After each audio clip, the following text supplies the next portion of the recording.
পরিবহন নিগমগুলির লোকসান কমাতে রাজ্য সরকারের নয়া উদ্যোগ। মেট্রোর মতো এবার বাসেও চালু হতে পারে স্মার্ট কার্ড। পরিবহন নিয়মগুলির হাল ফেরাতে সম্প্রতি মনীশ গুপ্তর নেতৃত্বে একটি উচ্চ পর্যায়ের মন্ত্রিগোষ্ঠী তৈরি করেছেন মুখ্যমন্ত্রী। সেই মন্ত্রিগোষ্ঠী পরিবহন নিগমগুলির আয় বাড়াতে বেশ কিছু প্রস্তাব পেশ করেছে। তারই মধ্যে অন্যতম সরকারি বাসে স্মার্ট কার্ড চালু করা।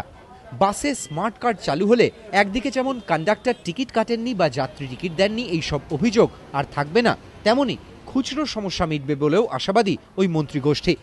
খুচরো প্রবলেমটা, টাকা দেয় না, লোকের সঙ্গে আননেসেসারি ঝগড়া মারামারি হয়, এটা যদি স্মার্ট কার্ড করে দেওয়া হয় তাহলে এটা খুব উপকার হবে। পরিবহন মন্ত্রী জানিয়েছেন, মুখ্যমন্ত্রীর কাছে প্রস্তাব পেশ করা হয়েছে।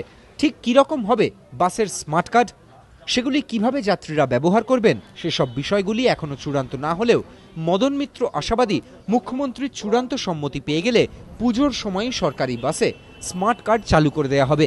সুমন ঘড়াই, এবিপি আনন্দ, কলকাতা।